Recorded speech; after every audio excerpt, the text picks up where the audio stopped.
Today is March 27th, 2023. I want to talk about the ongoing military conflict in Ukraine. I want to start, as I usually do, by taking a look at the map. This is liveuamap.com. It is a pro-Ukrainian map.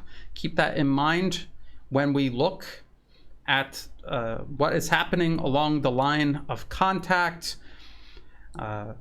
We need to keep an eye on this area, Zaporozhye. This is one of the areas where Ukraine has claimed it wants to launch its offensive, and they seek to reach the coast and cut Crimea off from the rest of Russia. Unfortunately, for that plan, there's the Crimean Bridge. There's also a major port here that Russia was using to supply Crimea before the bridge was completed. There are also ports and airports all across the peninsula that can be used to move people and goods of all kinds, including in support of a military operation. People have to remember that Russia has been maintaining a very significant military operation in Syria using just their ships and their strategic airlift. So keep that in mind in regards to Crimea, which is much closer than Syria. Again, a lot of the most important fighting is taking place not only in Bakhmut, but now also Avdeevka. This city outside of Donetsk city, this is one of the areas where Ukraine has been shelling the civilian population of Donetsk city for the last 8 to 9 years. And as you can see, they face complete encirclement. And you see these red rifle icons. This indicates fighting, maybe not a change in territory, but Russian soldiers, Russian units fighting in these areas. It is getting quite serious for Ukraine. And we see incidents like this reported by this pro-Ukrainian live map. Russian aviation conducted 4 airstrikes in Avdeevka this morning. That's very significant. And there have been bombings across Ukraine. I want to point your attention to this article here. Russia uses its own kind of smart bombs in Sumy Oblast. So this is, let's go to the map and look to see where Sumy is. It's all the way in the northeast, past Kharkov in this region. We also have articles like this that talk about, this is ABC News, the use of gliding bombs to attack several regions. And this is according to the Ukrainian military.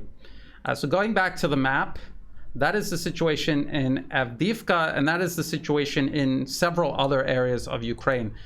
This is very important because Russia being able to use its military aviation more freely over Ukraine is going to significantly tilt everything in favor of Russia, and will accelerate things significantly.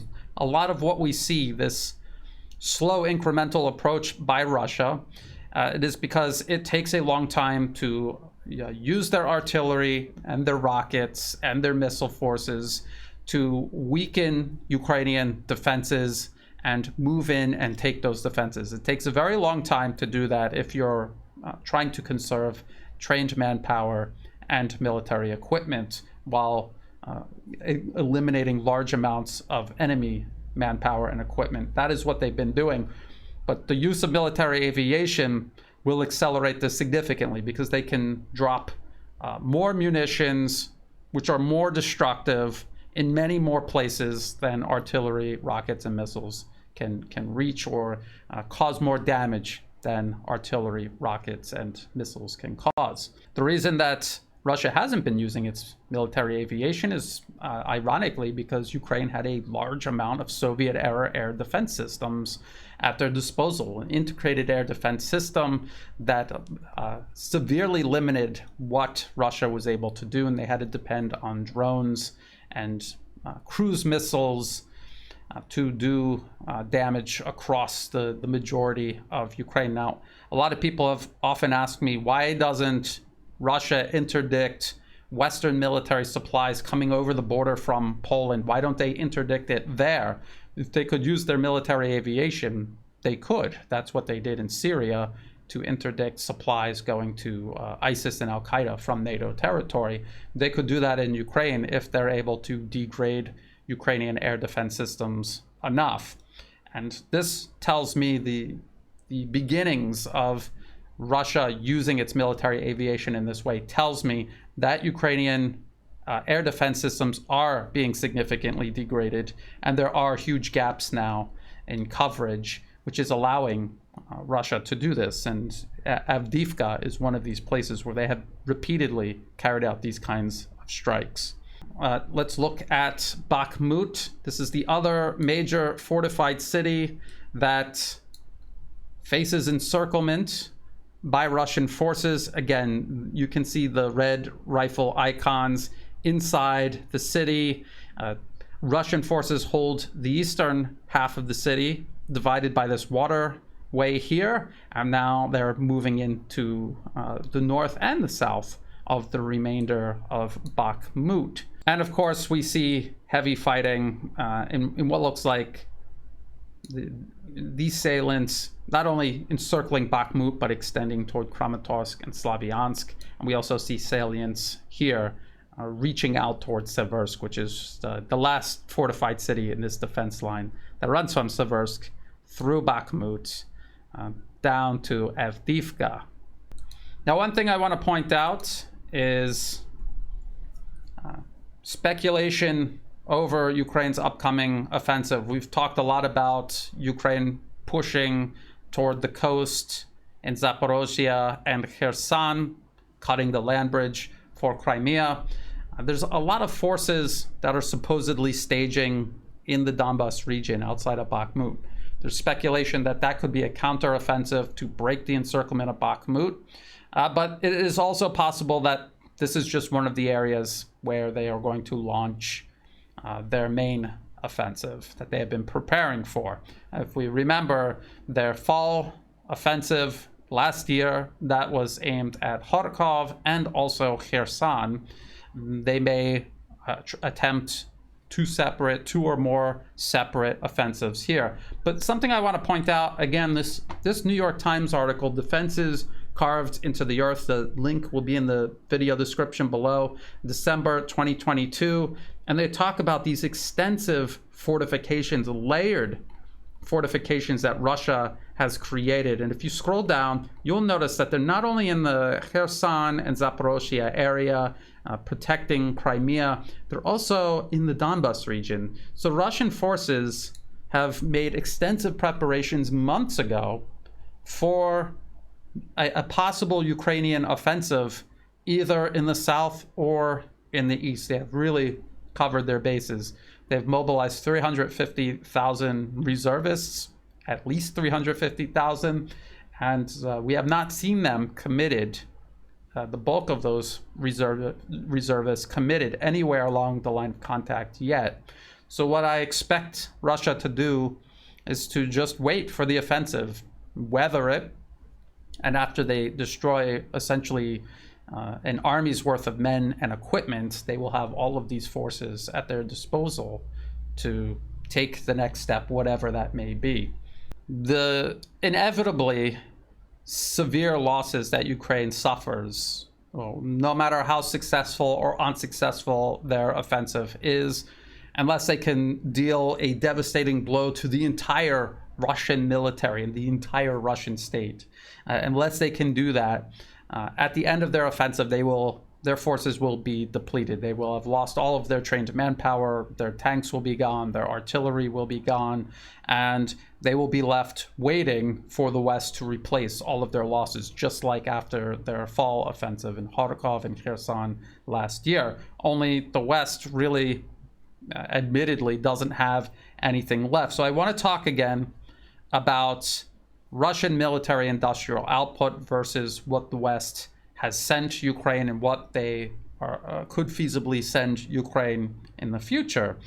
And let's just talk about tanks. So this is an article from CNN. It's from January 2023. West to deliver 321 tanks to Ukraine, says diplomat. And then they talk about North Korea also. The article says Western countries will deliver more than 300 tanks to Ukraine, Kiev's ambassador to France said. As of today, numerous countries have officially confirmed their agreement to deliver 321 heavy tanks to Ukraine. The figure comes after the US this week pledged to provide 31 M1 Abrams tanks, and Germany agreed to send 14 Leopard 2A6s. Previously, the United Kingdom has pledged 14 Challenger 2 tanks, while Poland has asked for approval from Germany to transfer some of its own German-made Leopard 2s to Ukraine. And now there's this other article from Statista. Number of disclosed main battle tanks committed to Ukraine between January 24th and January 15th, 2023 by type and donor country. And if you look, you can see that there's actually a very small number of Western main battle tanks compared to T-72s and their variants from Poland, the Czech Republic. As a matter of fact, it's nearly 800 tanks in total. Some of these are antiquated T-55s, older T-72s, which you might get away using as a main battle tank. The T-55 could be useful as an assault gun or for defensive positions, but as a main battle tank, most certainly not. And the same goes for the Leopard 1s that are being sent. There's quite a number of these Leopard 1s that are being sent. So all in all, about 800 tanks, a mixture of antiquated Leopard 1s, T-55s, and T-72s, some newer modernized T-72s, and a number of Western main battle tanks, M1 Abrams, which actually, even though they're trying to speed up the delivery of these M1 Abrams, in reality, it'll be months before that is ready. So this is not 800 tanks right now in Ukraine ready to go. This is going to be spread out over the next year. What about Russia?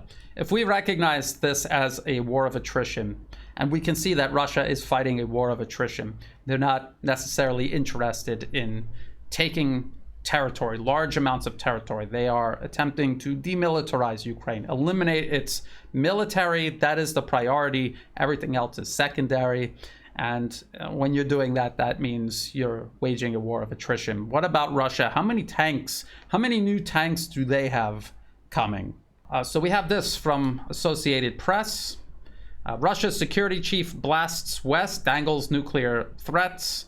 The headline aside, there's something interesting that was mentioned in this article. It says Medvedev, who heads the Security Council panel coordinating weapons production, derided Western statements alleging that Russia is running out of weapons and charged the Russian weapons industries have increased output. He said that Russia will produce 1,500 battle tanks this year alone and boost production of other weapons to meet the army's needs. His claims couldn't be independently verified, but 1,500 tanks.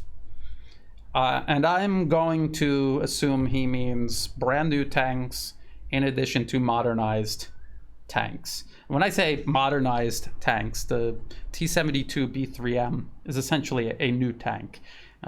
They replace the gun, the engine, the fire control system, they add on armor. Virtually every important component is replaced, and it is brought up to the standard of a T-90M, which is the most recent, newest main battle tank that Russia has in numbers on the battlefield. So the T-14 isn't quite there yet. I pointed this article out many times. So they're saying 1,500. A lot of, the Associated Press is acting as if that's probably not true. That's what they mean when they say his claims couldn't be independently verified, as if he's making it up. We have this article from November last year, Novoya Gazeta. This is extremely anti-Russian media funded by the US government. The title of the article is "The Barren Barrels." And they're trying to make an argument that Russia cannot keep up in a war of attrition with the West. And the article says, our source working for one of the state corporations in Russia estimates that the current Uralvagonzavod's production capacity to be at 200 to 250 tanks a year. That's new tanks. And It also says that Russia is capable of modernizing up to 600 additional tanks, which gives you a total of 850 tanks. And these are going to be tanks that are of a type that Russian tank crews are familiar with, have years of experience operating. Maintenance crews have years and years of experience maintaining them, and a logistics network that has been built up over the course of the Russian Federation's entire history to sustain these tanks on the battlefield. This is in stark contrast to Ukraine's situation, where they're receiving not just a type of tank they have no experience operating, but a multitude of tanks that they have no experience operating. These tanks are entirely different from each other. They have different ammunition and fuel requirements and maintenance requirements, training requirements. They're basically creating a multitude of tank forces to operate these tanks on the battlefield with the associated logistics and sustainment networks that need to be created for each different type of tank. Logistics nightmare in the middle of, again, a war of attrition. So if Novaya Gazeta's numbers, most likely taken from right at the beginning of the special military operation, if they're saying that Russia was making around 850 modern tanks, a combination of brand new tanks and modernized tanks brought up to the same standards as brand new tanks. If they're saying 850 tanks were being built then, over the course of a year, an obvious motivation to expand production, is it hard to believe that they've boosted this to 1,500 tanks? And Uralvagon Zavod is not the only tank factory in Russia. They have other tank factories. They have other types of tanks like the T-80 that are made and modernized elsewhere. I think 1,500 is actually a reasonable number if you're talking about modernized tanks also. But let's just say it's only 850. That's still more tanks than the West is able to scrape together and send Ukraine. And again, it really does matter that we're talking about 850 tanks. Russian tank crews are familiar with, the mechanics are familiar with, the logistics networks are already created to support on the battlefield, versus 800 tanks of all different kinds that Ukraine is going to have to create the logistics, sustainment, and maintenance networks to support on the battlefield. We're also hearing about Russia bringing in older tanks. We heard a lot about the T-62, and I talked about how the T-62 would be great for use as an assault gun. And an assault gun is different than a tank in that it works with infantry. When the infantry need a big gun pointed in some direction, they will call on an assault gun. It'll roll in and it'll point its gun at where the infantry say, and it'll fire. That's different than a tank. A tank focuses on speed and mobility, armor, protection, and firepower. It's meant to move very quickly across the battlefield as an offensive weapon. So there are two different roles. What makes it a tank is how it is being used, and these T-62s are almost certainly being used either as assault guns or for defensive positions to augment the firepower of the battalion tactical group. I'll get into that in just a moment. Now we hear about Russia taking T-55 tanks out of storage and using them. And I just want to show you the disparity in the coverage. This is going to be two articles from Forbes written by the exact same author, David Axe. And I just want to show you the two completely different ways he covers Ukraine getting T-55s and Russia getting T-55. So when Ukraine was given T-55 tanks, this is how David Axe at Forbes covered it. Super upgraded M55S tanks have arrived in Ukraine. It's all about how awesome the T-55S is and how it's going to make such a big difference, and it's really game changing for Ukraine. And then when rumors started going around about Russia rolling out T-55s, this is how he covered it. Russia's ancient T-55 tanks could double as artillery, but not very good artillery. And the problem with his article, when you go through it, is that he leaves no possibility at all that these tanks could have been modernized. The T-55 has been around for a very long time. It was the most produced tank in history. Something like 100,000 of them have been built, and all throughout history they have been used, upgraded, modified, and used all over. They're still being used, say, on the battlefield in Syria, for example. And Russia has modernized a large number of them over the years. And they get things like gun stabilization, laser range finders, ballistic computers. So all of the things you need to do to improve accuracy.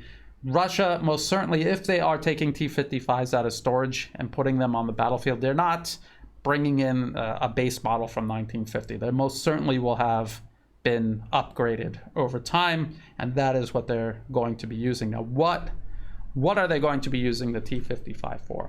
An assault gun? Possibly. It would be a great assault gun. All you need for an assault gun is for it to be armored. A T-55 or T-62 has plenty of armor against small arms fire if you're going up against infantry. And it needs to have a gun that's more powerful than anything the infantry would be able to carry around with them. And of course, mobility. And the T-55 and T-62 are perfectly suited to follow infantry on the battlefield. What else could it be used for? David Axe is talking about artillery. The gun on the T-55 actually has a very long range, I think something like 16 kilometers, which is much further than the main gun on, say, a T-90, which will hit targets up to 4 kilometers. Let me explain to you again how Ukraine has attempted in previous offensives to break through Russian defense lines, and how they most certainly will be trying to break through Russian defense lines again. When you understand how Ukraine is trying to break through Russian defenses and the whole process, you will understand why bringing in T-55s or welding naval guns on the top of MTLB armored vehicles, why, as ridiculous as it might seem, this additional firepower could actually make a huge difference trying to break a Ukrainian offensive. We have to go back to Kherson, because the fighting around Kherson, the Kherson offensive, is most likely going to be very similar to what Ukraine attempts again, wherever it is that they launch their offensive. And I want to point out that despite the fact that eventually Russia withdrew from Kherson City to the other side of the Dnieper River, that was more to consolidate their forces. The Kherson City, holding that, was almost a separate war from everything else going on. They wanted to consolidate their forces. And this was a side project, essentially, a distraction from what Russia was attempting to do. But before they did that, they had been out fighting Ukrainian forces the entire time. There were no Ukrainian breakthroughs. They were being outfought by the Russian forces the entire time. And if Russia wanted to and continued investing in the defense of Kherson City, they probably could have held it. They felt there were more important things for their resources to be used on, and they wanted to reduce the risk of those troops being cut off entirely. So it was one less thing to worry about. Let's look at this Washington Post article from September 2022. Wounded Ukrainian soldiers reveal steep toll of Kherson's offensive. And I'm going to read to you from this Washington Post article, and I'm going to explain to you what went on there according to the Western media, and I want you to imagine the same thing but on a larger scale happening during this upcoming Ukrainian offensive, again, wherever they decide to launch it. It says, in a dimly lit hospital room in southern Ukraine, soldiers with severed limbs, shrapnel wounds, mangled hands, and shattered joints recounted the lopsided disadvantages their units faced in the early days of a new offensive to expel Russian forces from the strategic city of Kherson. The soldiers said they lacked the artillery needed to dislodge Russia's entrenched forces, and described a yawning technology gap with their better equipped adversaries. They're calling Kherson City strategic, but even after Russia Russia gave it up, Ukrainian forces weren't ever able to move in and administer it because it's still in range of all of Russia's long-range firepower on the other side of the Dnieper River, and it gave Ukraine no advantage whatsoever. It's not as if there's any possibility of them crossing the Dnieper River there at Kherson. Holding Kherson gives them absolutely no advantage whatsoever over Russia since Russia withdrew from it.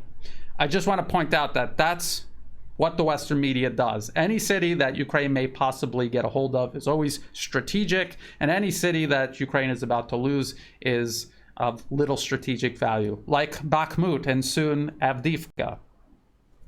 Washington Post continues. It says, Russia's Orlan drones exposed Ukrainian positions from more than a kilometer above their heads. They said an altitude that meant they never heard the buzz of the aircraft tracking their movements.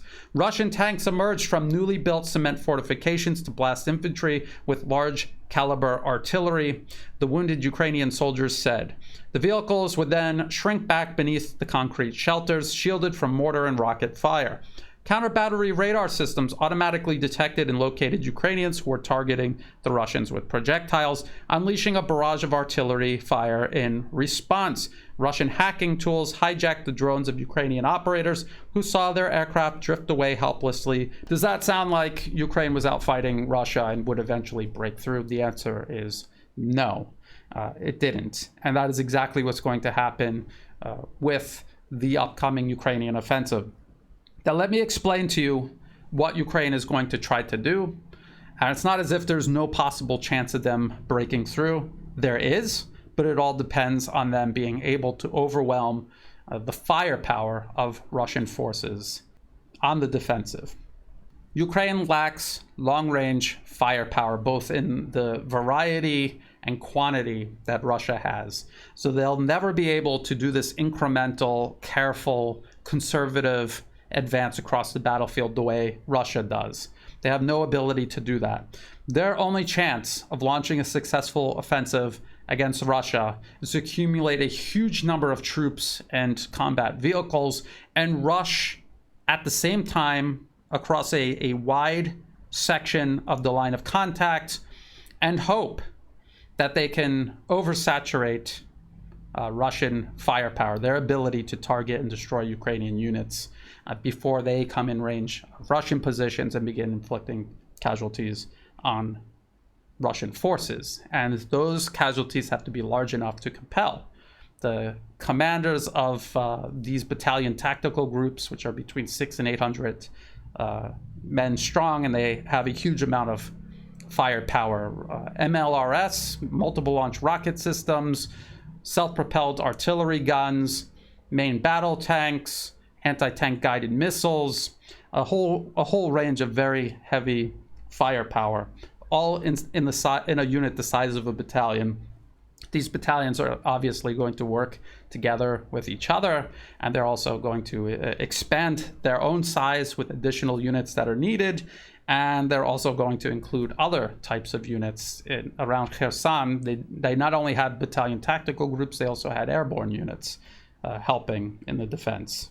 Now, this strategy of rushing toward the defensive positions of the battalion tactical groups, this was all laid out in this paper, Defeating the Russian Battalion Tactical Group. I'll include the link to this in the video description below. And essentially what U.S. Army Captain Nicholas Fiore was saying was exactly that. You need a large amount of troops to move very quickly in a dispersed manner toward the battalion tactical group, preventing the battalion tactical group from eliminating all advancing units before they are in range and can inflict casualties on the battalion tactical group. And if they can do this successfully, they can compel the battalion tactical group commander to withdraw rather than suffer heavy losses and become ineffective on the battlefield, or even potentially be encircled and captured. As Ukrainian troops are moving across the battlefield,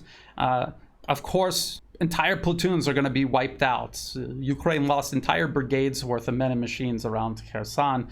They'll be wiped out, but a number of Ukrainian platoons will actually get in range and be able to inflict casualties on Russian forces. Now, bringing in these T-55s and even these MTLBs with naval guns welded to the top, this is going to bring in additional firepower. That last gap where Ukraine is finally coming within range of Russian forces, these are all just extra guns, additional firepower to completely saturate that zone with gunfire, tank shells, 25 millimeter naval gun rounds. It's basically a 25 millimeter machine gun. They're doing that specifically because Ukraine is using this tactic to exploit a weakness of the battalion tactical group, and by bringing in additional firepower, they are filling the gap and eliminating that weakness. The Western media acts as if they're bringing in these T-55s, T-62s, these old naval guns welded on these armored vehicles because they're running out of tanks and other modern weaponry, which simply isn't true. Even the Voya Gazeta admits that Russia is producing more tanks than the US and Europe combined. And that's not even accounting the last year where they almost certainly began expanding production. Now let's talk about something else utterly essential. I wanted to get back to this Jamestown Foundation article about Russian shell production. Alexander Mercouris, in one of his recent videos, talked about the methodology used by the Jamestown Foundation. He talked about how the data points picked by the author really were not a good way to go about this. If you really want to try to figure out how much of any particular armament Russia is producing, you need to know all kinds of things. You need to know how big these factories are. You need to look at satellite images of the factories, calculate floor space, look at the parking lot, the number of employees, get publicly available information about other products being made by these factories, and really try to break down the physical space and the minimum and maximum amounts of any particular product that they would be able to produce. And when you look at things like artillery shell prices back in 2005 and you use that as a data point, and you do not look at it in the right context. In 2005, Russia's economy was still suffering immensely, and prices would have been skewed. And they were making far fewer shells then than they are now. And as time goes by, you make more of something, inevitably the price of each individual item, the price will go down. None of this seems to be taken into account by the Jamestown Foundation in this article, which means looking at these numbers, they are almost certainly higher. And I want to show you the numbers here. The United States, when the special military operation began, was producing about 15,000 shells a month, which equals to about 180 shells a year. So that was in 2022. Look at 2015. In 2015, even with this poor methodology, the Jamestown Foundation article is indicating that in 2015, Russia was already making more artillery shells per year than the United States. And then the US increased production to around 22,000 shells per month. By 2016, Russia was already producing more than that. As you can see, even with this poor methodology, the numbers indicate that Russia is making more shells than the United States. And you can see that each year, the number of shells produced was increasing, and the amount that they increased by was also increasing. And if the numbers of shells are almost certainly higher, we're talking millions of shells being produced by Russia by 2022. And if production is still expanding by this year and next year, it should be even higher still. And I talk about tank production and the way Russia is using its tanks, especially its older tanks. And I talk about shell production because when Ukraine launches this offensive, they are going to suffer immense losses. No matter how successful their offensive might be, if they push all the way to the coast and they cut the land bridge to Crimea, the question then becomes what comes next? Because the West is unable to resupply them and replace all of those losses, while Russia will be able to. And not only that, as we've watched Russia do in Kharkov and also Kherson, if there is a instance where they feel they are going to suffer heavy casualties, or their units appear even the most remote possibility of being encircled, they will withdraw. Because it's not about holding territory, it's about demilitarizing Ukraine. It's about bringing them to this point now where the Western media itself is saying this is Ukraine's last chance because the West has nothing else to send them once this offensive is over. It is a war of attrition. It's not being broken down into different phases. It is a single war of attrition with an accumulative effect that is adding up every single day. And after the offensive, that will actually be Ukraine playing into Russia's strategy, giving up all of this equipment, all of this trained manpower by taking it out from behind defensive positions that Russia would have had to fight hard to get to, putting it on the battlefield there for the battalion tactical groups, and now augmented with all of this additional firepower to wipe them out, essentially. That's what we're looking at ahead of these offensives. I think nobody should make the mistake of underestimating Ukraine. I have no doubt that they are going to be throwing absolutely everything they have at Russian defense lines, either in Zaporozhye or maybe somewhere in the east. They may succeed in taking not just a little bit of territory, but a significant amount of territory. But at the end of the offensive, the problem still remains. If this is a war of attrition, you've taken this territory, you've expended all this manpower and equipment, how are you going to replace it? How are you going to sustain your military operations from that point onward? That is the question. So we'll keep a real close eye on this, what's happening on the battlefield, but also this bigger picture of military industrial output, which I think is actually going to be the determining factor for the final outcome of this conflict.